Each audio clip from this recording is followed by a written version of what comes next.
कुछ अरसे पहले की बात है।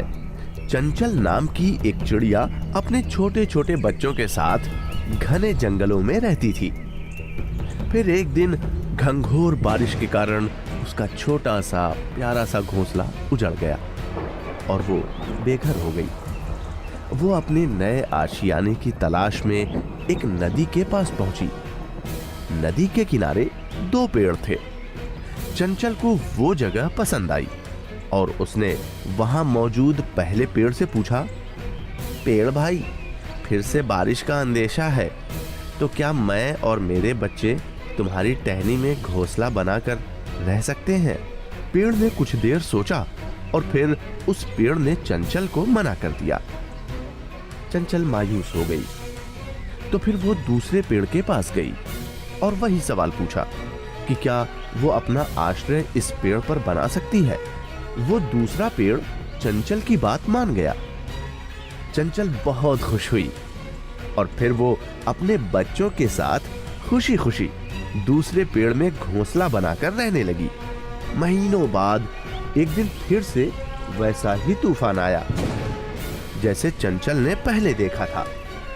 बहुत घंघोर बारिश एक बार फिर हुई, लेकिन इस बार उसके घोंसले पर कोई ज्यादा हानि नहीं हुई। लेकिन इसी दौरान वो पहला पेड़ जिसने चंचल को घोंसला बनाने से मना किया था, वो जड़ से उखड़कर पानी में बहने लगा। तभी चंचल ने पेड़ को बहते हुए देखा और बोली, देखा तुमने, जब तुमसे मैं और मेरे बच्चे शरण मांगने के लिए आए तब तुमने मना कर दिया था। अब देखो, तुम्हारे उसी बर्ताव की सजा तुम्हें मिल रही है। वो पेड़ बहते बहते मुस्कुरा रहा था। चंचल थोड़ा चौंकी। पेड़ ने मुस्कुराकर बोला, मैं जानता था मेरी जड़ें कमजोर हैं और इस बारिश में मैं टिक नहीं पाऊंगा। मैं तुम्हारी और तुम्हारे बच्चों की जान खतरे में नहीं डालना चाहता था।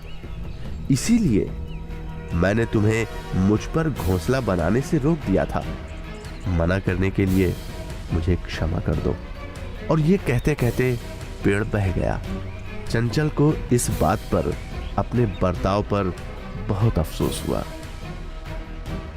किसी के इनकार को हमेशा उनकी कठोरता न समझें। क्या पता उसके उसी इनकार से आपका भला हो। कौन किस परिस्थिति में है शायद हम नहीं समझ पाए। इसलिए किसी के चरित्र और शैली को उनके वर्तमान व्यवहार से न तौलें।